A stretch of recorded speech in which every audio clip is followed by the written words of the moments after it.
Welcome to Melbourne TV. I'm joined by Paul Roos for this week's edition of Roos Views. And Roosy, geez, it was a tough one on Sunday, wasn't it? Yeah, it was tough to lose. It was a fantastic comeback. So probably a lot of footy emotions that fans go and see all rolled up into one game. Normally those emotions probably happen over a 3 or 4 week period, but we got it all in one day. 42 points behind, in front. North fought back, which you expect they're going to be. It looked like we were beaten. Kenty kicks a goal.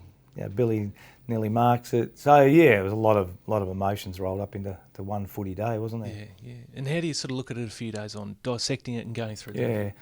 Look, I think having watched it a couple of times since, look, the difference for me was the free kicks. We just gave away, they got 6 goals, I think, from free kicks, a couple of 50-metre penalties. So at the end of the day, when you dissect the game by that, I suppose that's in the cold hard light of the day. That's what we're got to do. We look at why we lost the game, and in the end, we just lost because we gave away too many free kicks, and that was the difference in the game. Statistically, we did really, really well. I mean, North are a terrific side. I mean, they're top 4 2 years in a row. They're big bodies. The weight comes in, Higgins comes in, so they're looking to win a premiership. They're at that level. So overall, it was a really pleasing performance, and you expect them to respond once we got in front, but you can't give bottom teams easy goals, let alone top 4 teams easy goals. This week against the Pies, a fascinating contest, both sides going with 1 win each. How do you see the Pies? There's a bit of talk about them at the moment in the media and that, but how do you sort of view this game? Yeah, look, I mean, they're still pretty young. I mean, that's the thing that strikes you when you look.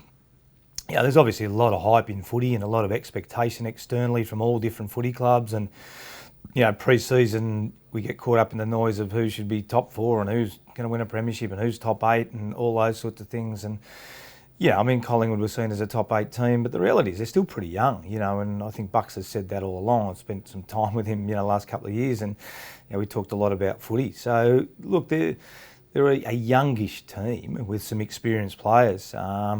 So it's we'll prepare for their best, and their best pre-season was really good. Their best last year was exceptional. So again, it's another really tough week. Selection, I'm sure that's going to be tough again. A couple of injuries also in the mix to look at it. But I guess with Garlett and Brayshaw, do they come back in this week? Yeah, I spoke to Jeff before and he seemed pretty confident he'd play. Feels a lot better than last week, so hopefully that he's okay, and clearly he goes straight back in. Yeah, some good performances in the seconds, which is really, really important. The way I think some of our guys have embraced getting dropped and going back and responding, and Angus did that really, really well on the weekend, played a very good game. So we'll assess the game probably more from a fitness point of view. I spoke to him today as well. He feels like he's a lot better placed. So we'll assess that. Bernie's obviously going to miss a week, so we'll have to replace him. Van just looks like he'll miss with an ankle, so we'll have to replace him. So there's a couple of spots without talking about form even. Cam Pedersen, Alex Neil-Bullen, a couple of guys who performed well last week for Casey, they sort of pushing up as well?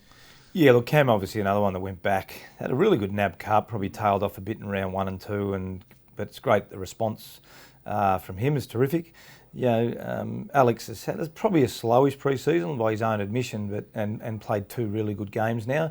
Probably the body of work you'd like to see a little bit more, but certainly he's heading in the right direction, absolutely. Jaden Hunt played another good game again, which is really good.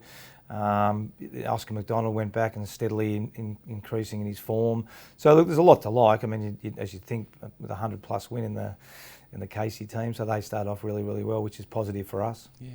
Just on Hunt, I mean, he played in the NAB Challenge, but hasn't debuted yet. Is he getting really close now? Yeah, you're looking at habits and part of the NAB Cup. It's given him a bit of a taste and then see how they respond. But look, he's not far off. He's actually playing some good footy. He's beating his man. He's playing off half back. We know that he's got lightning speed.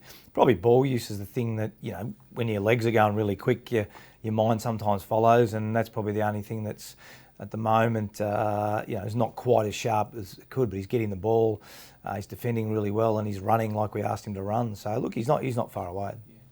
Of yourself, a couple of good milestones coming up, 250 as a coach and 606 as a player and coach combined, which equals your first coach, Robert Walls, moving into, I think, 8th or 9th spot. So it's outstanding achievement. Yeah, you don't think about that until you brought it up before. But, I mean, the Wallsy thing's a bit of a connection, and he was my first coach and obviously taught me a lot about footy as a young kid. A different time back then. We were all pretty well part-time, and you probably didn't have close relationships with the coaches. It was more discipline and teaching you the right and wrong, and telling you, eyeballing you face to face. And but yeah, look, it's good because he gave me my first opportunity to coach. He was the first guy I actually spoke to when I took a coaching role, and sat down and had a coffee with him and went through some of the things that he believed in. I saw him not long ago after he'd been in France for a year and enjoyed that. So yeah, it's a good connection, and he's a well-respected player and coach. So yeah, to get up into that area, you never think about it, but I suppose at the end of the year I'll start to reflect on those Bergs and reflect on them a bit more fondly than I do now. No, great achievements, so well done. Congratulations, and best luck for this weekend against the Pies. Thanks, mate.